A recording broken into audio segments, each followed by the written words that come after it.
Friends, welcome to my channel. तो मैं आपके लिए बीएससी फर्स्ट ईयर की ऑर्गेनिक बुक जो है उसकी यूनिट फर्स्ट लाई हूँ। उसका यूनिट फर्स्ट का चैप्टर फर्स्ट या यूनिट फर्स्ट भी बोल सकते हैं आप, जिसमें आज हम केमिकल बॉन्डिंग और कोवलेंट बॉन्ड, कोऑर्डिनेशन बॉन्ड, इन सब के बारे में पढ़ेंगे। और इससे आगे की वीडियो में पढ़ेंगे। तो आई होप सो आप ये अच्छे से पढ़े। और ये हिंदी में है, ठीक है। इंग्लिश में भी प्रोवाइड करा सकती हूँ मैं आपको, ओके। तो चलिए शुरू करते हैं, ठीक है। संरचना, बंधन तथा कार्बनिक अभिक्रियाएं की क्रियाविधि हमारी यूनिट का नाम है केमिकल बॉन्डिंग। केमिकल बॉन्डिंग होती क्या है? वे आकर्षण बल जो भिन्न भिन्न परमाणुओं को या तत्वों को एक दूसरे से बांध कर रखते हैं। यानी कि वे आकर्षण बल, वो अट्रैक्शन फोर्स जो अलग अलग एटम्स को या फिर एलिमेंट्स को एक दूसरे से बांध कर रखते हैं, तो वही हमारा रासायनिक बंध कहलाता है। आप समझ सकते हैं कि अलग अलग तरीके के फोर्स हैं जो एटम्स को या एलिमेंट्स को एक दूसरे से बांध कर रखते हैं, बॉन्ड करके रखते हैं, ठीक है, एक दूसरे से बांधे रखते हैं। एक प्रकार का स्टैटिक बल होता है या फिर स्थैतिक बल, यानी स्टैटिकल फोर्स भी जिसको हम बोलते हैं, स्थैतिक बल होता है। दूसरा है हमारा विद्युत संयोजी बंध, आयनिक बंध जिसे बोलते हैं।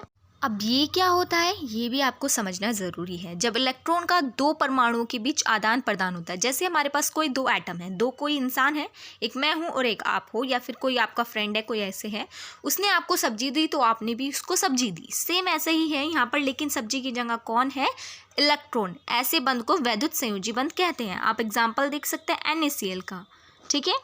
जिसे आप यहाँ पर देख रहे हैं, Na पे 11 होते हैं और क्लोरीन पर 17। इसने 2 8 7 करे, इसने 2 8 7 करे, ठीक है। तो ये इस क्लोरीन से एक इलेक्ट्रॉन ले लेगा और अपने पूरे करेगा। ऐसे ही MgO में मैंने दे रखा है, बिल्कुल क्लियर आपको समझ आएगा, ठीक है। अब हम इससे नेक्स्ट बढ़ते हैं। नेक्स्ट एग्जाम्पल है, आप लोग इसको देख लेना, कुछ हार्ड नहीं है, बस अपने इलेक्ट्रॉन्स पूरे किए हैं। जैसे मैंने बताया है, आदान प्रदान करते हैं अपने इलेक्ट्रॉन पूरे करने के लिए, मतलब कि एक सेल्फिशनेस भी बोल सकते हैं इसको। संयोजी बंध जिसको हम बोलते हैं कोवलेंट बॉन्ड, जब दो परमाणुओं के बीच इलेक्ट्रॉन परस्पर बराबर साझेदारी करते हैं, यानी दो एटम्स हैं उनके बीच में इक्वली साझेदारी की। भाई तूने सब्जी इतनी दी है तो मैं भी इतनी ही दूंगा, तो उससे बने हुए जो बॉन्ड होते हैं, बंध होते हैं, वो सहसंयोजी बंध कहलाते हैं। ये 3 प्रकार के होते हैं, सिंगल, डबल, ट्रिपल। आप लोग अच्छी तरीके से बढ़ चुके हैं और ऑर्गेनिक केमिस्ट्री में, सारी केमिस्ट्री में इनका बहुत जिक्र है, ओके। और ये यहाँ पे मैंने कुछ एग्जाम्पल दिए हैं, आप लोग देख सकते हैं। जैसे CH4 मीथेन। मीथेन में क्या है? कार्बन के पास 4 है, हाइड्रोजन के पास 1 है। तो इन्होंने क्या करा, एक एक हाइड्रोजन से ले लिया और कार्बन ने एक एक हाइड्रोजन को दे दिया, तो इन्होंने बराबर साझेदारी की। और इनके बीच में कौन सा बॉन्ड है? Single bond. कौन सा बॉन्ड है? सिंगल बॉन्ड, ठीक है। आप लोग ध्यान से देख सकते हैं, इतना हार्ड नहीं है। ऐसी NH3 में है, NH3 ने एक एक इलेक्ट्रॉन इक्वली शेयर करेंगे। ये एक तरीके से कह सकते हैं equally share of electrons is called covalent bond. मतलब उनके बीच में इक्वल शेयर करने पे जो बॉन्ड बनता है वही कोवलेंट बॉन्ड है, ओके। अब आगे देखते हैं। आगे हमारे पास है उपसहसंयोजिक बंध या कोऑर्डिनेशन बॉन्ड। ये जो एग्जांपल है बहुत ईजी, अगर आपको समझ ना आए तो आप कमेंट सेक्शन में कमेंट डाल देना और मुझसे पूछ लेना, आपको बता दूंगी, ठीक है। ये एक विशेष प्रकार का उपसहसंयोजिक बंध है जिसमें एक ही परमाणु साझे के लिए परमाणु देता है। मतलब कि एक ही एटम होता है जो साझे के शेयरिंग के लिए, साझा करने के लिए इलेक्ट्रॉन देता है, और जो देता है उसे दाता कहते हैं। और जिसको देता है, जो लेता है इलेक्ट्रॉन, मतलब इलेक्ट्रॉन जिसको देता है और जो लेता है, लेने वाला क्या कहलाता है? हमारा एक्सेप्टर। क्या? ग्राही। क्या कहलाता है? ग्राही। आप लोग देख सकते हैं, इलेक्ट्रॉन देने पर एक इलेक्ट्रॉन माइनस का चिन्ह लगेगा और इलेक्ट्रॉन देने पर 2 इलेक्ट्रॉन का चिन्ह लगेगा, यानी 2 इलेक्ट्रॉन नेगेटिव करके आ जाएगा। जैसे आप लोग SO2 को देख सकते हैं, ऑक्सीजन ने अपने 8 पूरे करने के लिए सल्फर से लिए हैं, ठीक है। क्या? 8 पूरे करने के लिए किससे लिए हैं? सल्फर से लिए हैं, ठीक है। तो उसमें जो है, जो लेने वाला है उसको मैंने तुमको बताया है, उसको एक्सेप्टर बोलेंगे, और जो देने वाला है उसको डोनर बोलेंगे, यानी कि ग्राही और दाता, ठीक है। ग्राही और दाता। नेक्स्ट चलते हैं। ये इजी एग्जांपल आप देख लेना, बहुत इजी है, ओके। मैं आपको बताती हूँ फॉर्मल चार्ज के बारे में, यानी फॉर्मल आवेश, जिसका फॉर्मूला क्या है? V-1/2 S-μ। इससे इजी तरीके से आप कोई भी फॉर्मल चार्ज निकाल सकते हैं, फॉर्मल आवेश निकाल सकते हैं, ठीक है। इसके अंदर मैं तुम्हें बताऊंगी कि जो ये V है वो वैलेंस है, वैलेंस इलेक्ट्रॉन यानी संयोजी इलेक्ट्रॉन अंतिम कक्षा में, और S शेयर्ड इलेक्ट्रॉन है, साझेदारी में लगे इलेक्ट्रॉन, और जो म्यू है अनशेयर्ड इलेक्ट्रॉन है, यानी कि जो शेयर नहीं हो रहे वो म्यू है। अब शेयर्ड इलेक्ट्रॉन की बात करूं तो मैं संयोजी बंध और उपसय संयोजी बंध दो तरह के होते हैं। संयोजी बंध में क्या क्या आता है आप लोग जानते हैं, single bond, double bond, triple bond. और उपसय संयोजी बंध को तो आप जानते हैं जिसको बोलते हैं कोऑर्डिनेशन बॉन्ड। इसमें इलेक्ट्रॉन और 2e इलेक्ट्रॉन दो तरीके से बनते हैं, ठीक है। एक पॉइंट लिखा है मैंने यहाँ पे कि कोऑर्डिनेशन बॉन्ड जो है जब बनता है जब कोवेलेंट बॉन्ड बन जाए। कोवेलेंट बॉन्ड के बाद ही कोऑर्डिनेशन बॉन्ड बनता है, ठीक है, आप लोग ध्यान रखिएगा। तो जैसे आप लोग ये एग्जांपल देख रहे होंगे H2O का, जैसे ऑक्सीजन है, ऑक्सीजन पर 6 थे और हाइड्रोजन पर 1-1 थे। तो हाइड्रोजन ने एक इससे लिया, एक इससे लिया, और ऑक्सीजन ने एक हाइड्रोजन से लिया और एक हाइड्रोजन से लिया, 4 हो गए। तो अब मैं तुमको बताऊंगी जो वैलेंस इलेक्ट्रॉन आप देख रहे हैं V=6 कैसे है। वैलेंस इलेक्ट्रॉन 6 है और शेयर्ड इलेक्ट्रॉन 4 हैं हमारे, जो हमारी शेयरिंग हुई है जैसा मैंने आपको अभी बताया है, ठीक है।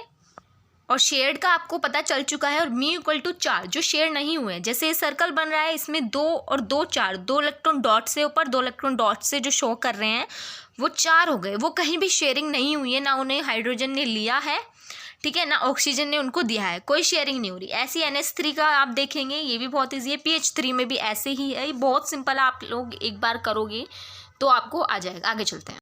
ये कुछ और एग्जाम्पल हैं, आप लोग देख सकते हैं फॉर्मल चार्ज के HNO3, जिससे कि आप लोग अच्छे से प्रैक्टिस कर सकें। इनको बार बार करके देखिएगा, आप लोग अच्छे से समझ जाएंगे, ठीक है ना। अब मैं आगे चल रही हूँ कि ये जैसे CH4 का निकाला हुआ है मैंने, NO3- का निकाला हुआ है, आप लोग इसको अच्छे से समझ लेना, ठीक है, आप लोगों को समझ में आ जाएगा, ओके। अगर ना आए तो एक बार कमेंट सेक्शन में डाल देना, मैं आपको फिर से बता दूंगी। है आपके लिए हाइब्रिडाइजेशन, आप लोग अच्छे से जानते हैं। पहले तो आप ये चीज़ समझ लीजिए, जो हमारी कक्षक होती है, ऑर्बिट होती है, वो 4 होती हैं, SPDF। S की शेप सर्कल होती है और P की शेप जैसे डंबल होता है वैसे होती है, D की शेप जैसे 4 डंबल एक साथ मिला दी हूँ ऐसी होती है, और F एक कॉम्प्लेक्स होता है। तो क्या, जब भिन्न भिन्न ऊर्जा आकृति के परमाणु कक्षक मिलकर समान ऊर्जा और आकृति के नए कक्षक बनाते हैं, ठीक है, तो वही हमारा हाइब्रिडाइजेशन यानी संकरण कहलाता है, ठीक है, संकरण। और जो मैंने कहा 2 डंबल को हम शो करते हैं PX से, 2 खड़े यानी जैसे कि हॉरिजॉन्टल होता है, वर्टिकल होता है उस तरीके से उसको PY, और जो PZ जैसे डायगोनल होता है उसको PZ से शो करते हैं। सिग्मा बॉन्ड हमेशा ध्यान रखना हमारा सिंगल बॉन्ड को शो करता है। 4 सिंगल बॉन्ड है हमारे, 4 सिग्मा है तो sp3, 3 सिग्मा है तो sp2, 2 सिग्मा है तो sp हाइब्रिडाइजेशन। आप इससे इजीली पता लगा सकते हैं कि कौन से स्ट्रक्चर में कौन सा हाइब्रिडाइजेशन प्रेजेंट है, ओके। अब जैसे आप इसमें देख रहे हैं, इसमें देखो CH3 में जो है कार्बन के जो वो है वैलेंस बॉन्ड है, सिंगल बॉन्ड, वो देखो कितने हैं, 4 है, गिनो, है ना 4। तो मैंने क्या बताया, 4 सिग्मा पे sp3। बस इसमें एक चीज़ याद रखना, ये जो हम बॉन्ड देखेंगे सिंगल बॉन्ड या डबल बॉन्ड, ये हम केवल कार्बन के आसपास देखेंगे या कार्बन पर देखेंगे और कहीं नहीं देखेंगे, ठीक है। जो कार्बन पर होंगे वही हमारे sp3, sp2 या sp हाइब्रिडाइजेशन को शो करेंगे। अभी के लिए आई होप सो आपको अच्छे से समझ आया हो। इसके 3-4 एग्जाम्पल दिए हुए मैंने, कर लेना इनको, ईजी हैं, ठीक है, हलवा है, खा मत जाना ओके। तो मैं आपको मिलती हूँ अगली वीडियो में, तो पार्ट 2 में हम इससे आगे का करेंगे। तब तक के लिए bye bye and thank you. अच्छे से पढ़ें।